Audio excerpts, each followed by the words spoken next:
and the trial counsel. No stones unturned, Captain? Well, except for my printing press, which is Exhibit A, a few eyewitnesses, a couple of officers on the court-martial board that owe me a couple of months back pay, I would say that I've got a pretty tight case. Of course, a lot will depend on Machinist Bell's defense counsel, won't it, Mr. Parker? Mr. Parker! You mean Mr. Parker's going to have the defense ticket? But you can't do this, sir. Okay, now you check your regulations. You have to check your congressman. It's all within my jurisdiction as president of the court. Yeah, but sir, I mean, Your Honor. I mean, Captain, Your Honor, sir. Well, I don't know anything about law. I mean, I object. Object. You can't object. You're just an ensign. Now get out of here, both of you, before I charge you with loitering. How'd you make out, huh? Nah, no dice, boys. The Admiral's out of his office. He's out on an inspection tour. Just our luck. Our only chance to save Pinkerton. No, wouldn't have done any good anyway. Pinkerton's got enough on him to send him up for 20 years. Not if I could get a hold of Admiral Rogers. If he knew about this court-martial, I bet you think he'd get off with less than 20 days. Hey, Skip! It's McGinnis, Portsmouth, 1837. Naval Board of Inquiry disallowed defense's plea to sentence Seaman McGinnis to 20 years at hard labor, and they hanged him.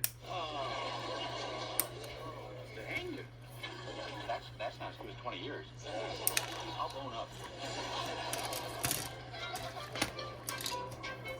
All right, turn it up, Well, it's 15 minutes before the court-martial starts. Hey, Willie! Come up here!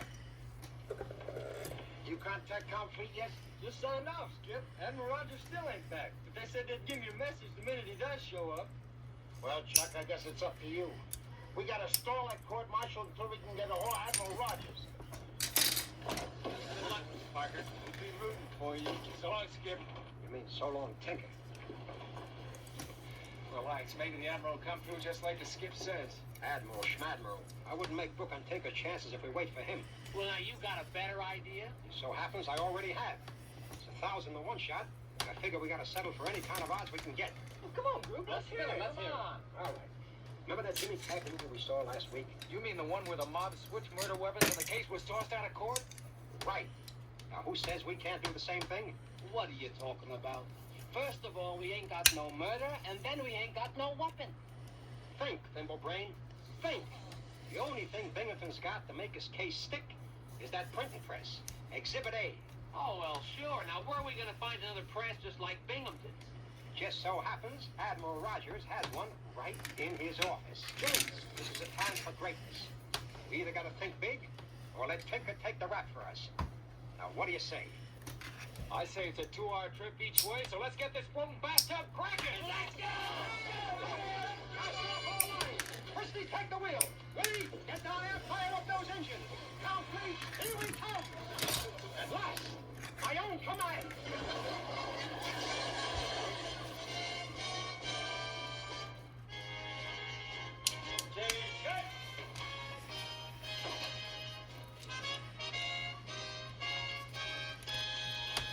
This should only take about 5 minutes, Elroy.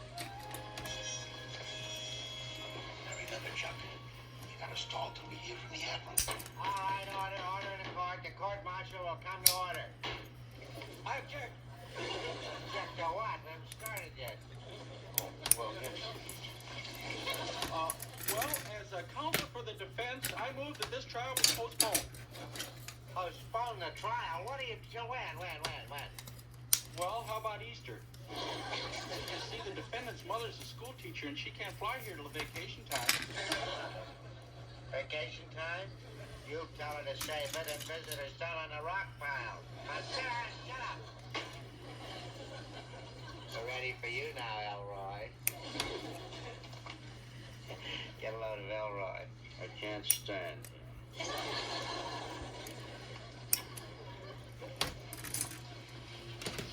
This court is convened by Captain Wallace B. Binghamton, Commander United States Naval Base Tower 2, in the case of the United States versus Bell, Harrison J., machinist made first class, charged with the theft of printing press, serial number A777.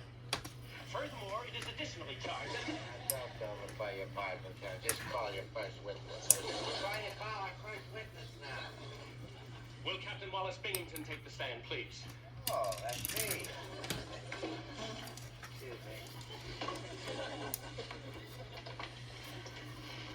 Sir, would you state your name, rank, and serial number, please? Yes, I would. I'm Wallace B. Binghamton. I'm a captain of the United States Naval Reserve, and let's not waste everybody's time. Let's just... I object. Well, the witness only gave his middle initial, and we're entitled to know his full name. Too big Perry Mason, you. I beg pardon, sir, but counsel for the defense has the right to question, sir. Keep out of this, Mikhail. The B stands for... Bert. Just stop there. I'll clear the courtroom. You stand there like a ninny, you ninny. Ask me a question. Yes, sir. Sir, would you please tell the board exactly what you saw on the afternoon of January the 11th? Yes, I would. I saw that man using my printing press, which he obviously stole, and I say that makes him guilty, right? Wrong. Captain, according to regulations, you can't sentence a man until defense has had his chance to sentence out the case, sir. Absolutely. Sir. Your Honor. Captain Honor, sir. You see, according to Article 11, in subparagraph 21, it states here... All right. Yes, sir. No more questions. Your witness. Now then, Captain Binghamton, where were you on the night of June 16th? June 16th. This is the middle of January. What's that got to do with anything, you numbskull? He objects, Your Honor. You can't call him a numbskull. I'll call him anything I want to call him. And when we're on first from you, Mikhail, I have you up for contempt. Now you get on with it, you defense counsel. Now then, Captain Binghamton, you say you saw the accused with your printing press. But can a man with your eyesight be absolutely positive of what he sees? Of course I'm positive. Where are my glasses? Where are my glasses? Wait a minute. Give me my glasses, you pickpocket. Sure, it's me, Elroy. Don't you stand there sputtering. Find my glasses. I don't have to put up with this sort of attention, everybody. Order. Is that what you're looking for, sir? Mikhail, are we the only ones here? We must wait.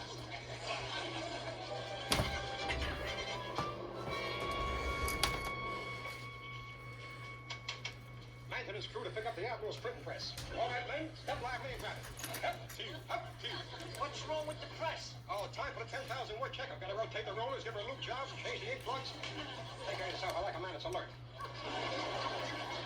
Now then, Machinist Bell, would you tell the court something about your poor, miserable, underprivileged childhood? Oh, it was awful, sir. My father had no job. My mother had no food to cook, which was okay because we couldn't afford matches to light the fire. Then came the Depression. Can I borrow your hanky, sir? No! This is a court-martial isn't a soap opera. I've heard enough from the accused. Enough.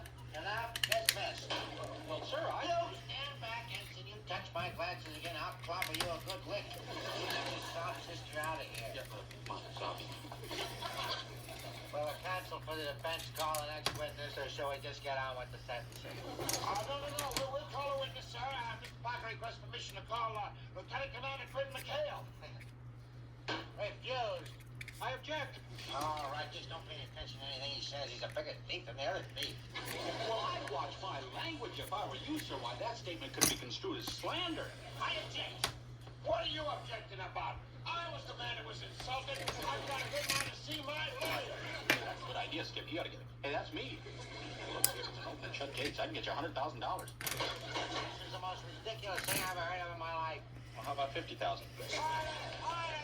right. We'll settle out of court for $25,000. $25,000 right here, $25,500. Grab your seat.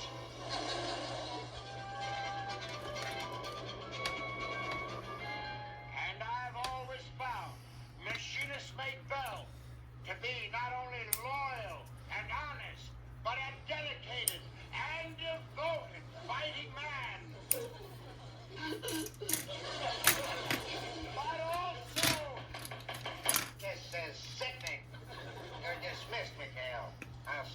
Boy Scout gets a merit badge right after we're through sentencing him, not this case.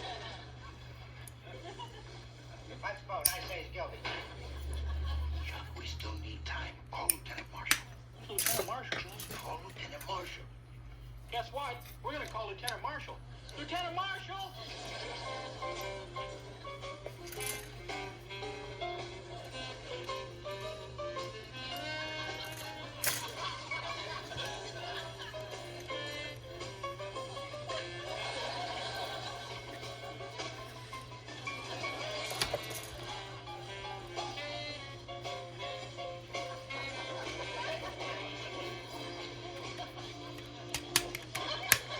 All right, get on with it. Introduce your witness.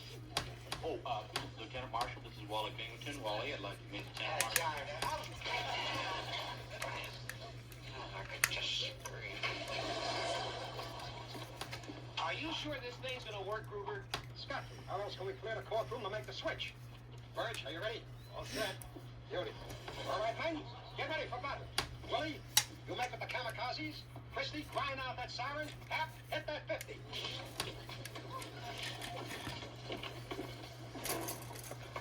Okay, go! Air raid! Air raid! Hit the shelter! Air raid! Air raid! Everybody take your shelter! Let's go! Sir, request permission to recess until after the war.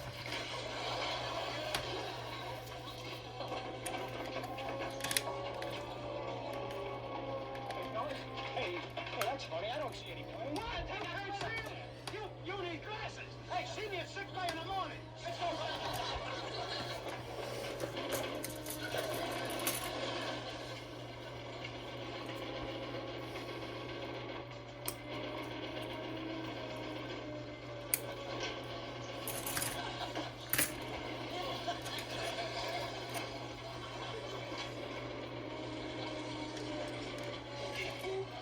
Let's get the patient out of here. Right back.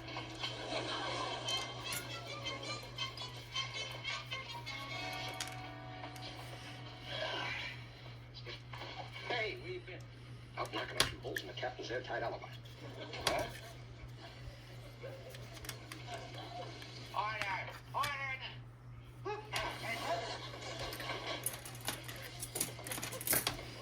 No, be seated, gentlemen. Excuse the interruption, Captain, but after certain urgent communications, I understand that there may be a grave miscarriage of justice going on here. Miscarriage of justice? Oh, no, sir. I'm just court-martialing a common deed. But one look at the evidence, you'll see I'm right, sir. Permission to address the court, sir. I think I can explain all this, Admiral. You see, Captain Binghamton here is under the mistaken belief that machinist mate Bell stole his printing press. When actually it isn't his at all. I object. What do you mean it isn't mine? You're in contempt. I don't know my own property when I see it, shouldn't I? Are you sure, Captain? Beyond any shadow of a doubt? Oh, of course I'm sure there isn't a chance in the world that this isn't my property, except you shall be told here in black and white property of Captain. You were saying, Captain? I don't take the property of Well, this is my machine. Release the press.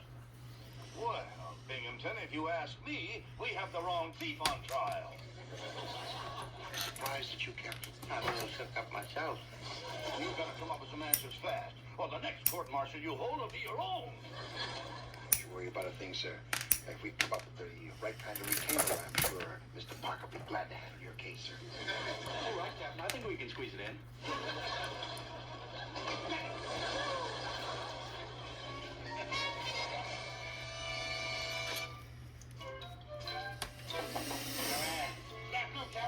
Captain, I've got a present for you.